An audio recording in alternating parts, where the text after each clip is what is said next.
What happens when the dead refuse to keep their darkest secrets buried?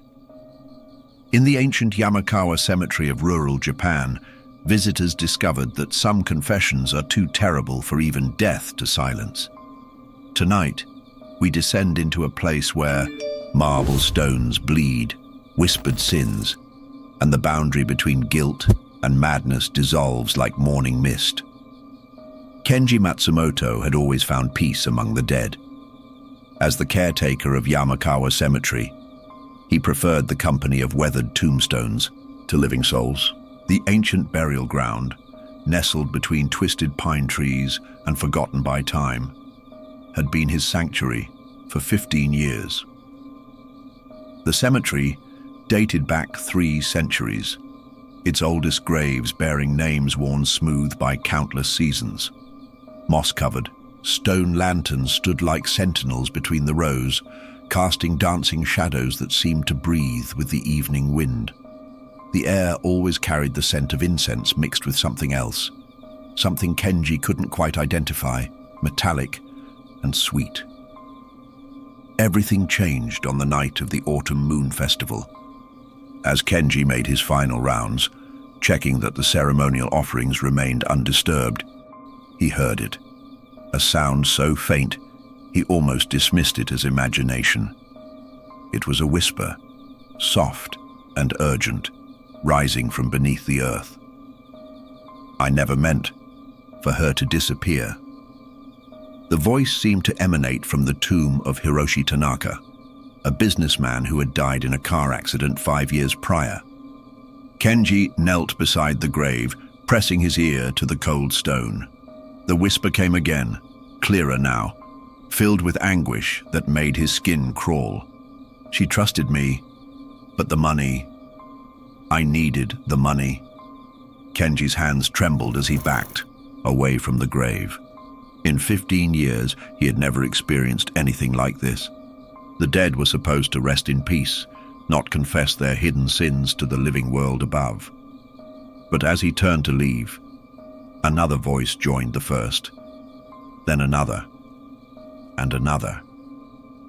Soon, the entire cemetery filled with a chorus of whispered confessions bleeding up from the earth below. Sleep became impossible for Kenji. Night after night, he returned to the cemetery, drawn by a compulsion he couldn't resist. The whispers grew stronger, more detailed, painting pictures of betrayal, greed, and cruelty that the deceased had carried to their graves. Mrs. Yamada, the beloved schoolteacher, whispered about the children she had failed to protect.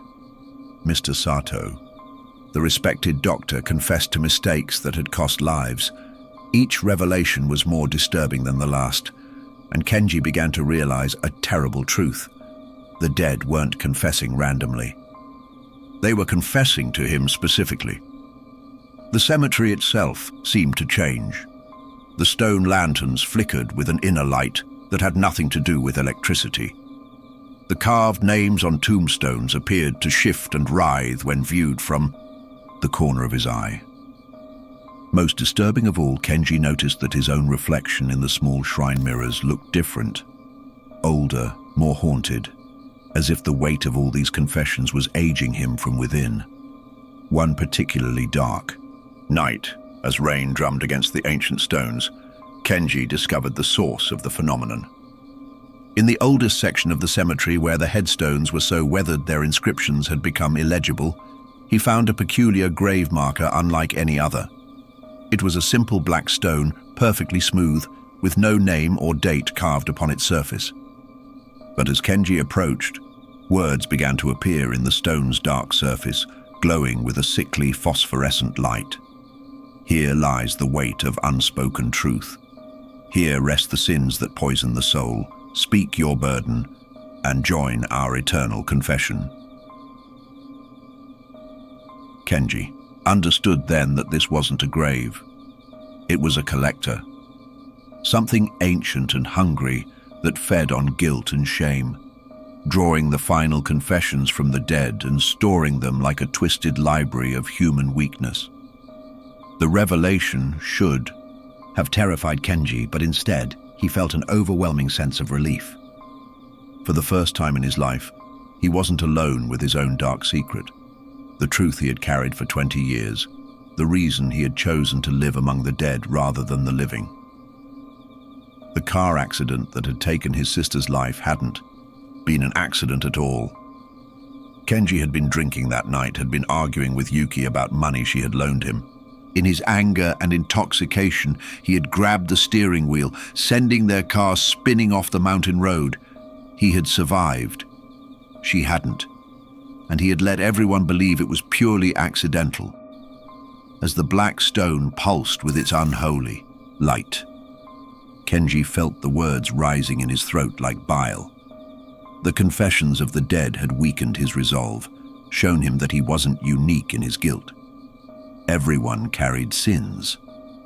Everyone had secrets that ate at them from within. But as he opened his mouth to speak, to finally unburden himself to the hungry stone, he noticed something that made his blood freeze.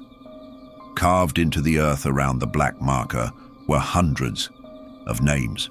Names of people who had visited this cemetery over the decades, people who had been drawn to confess their deepest shames, and beside each name was a date of death.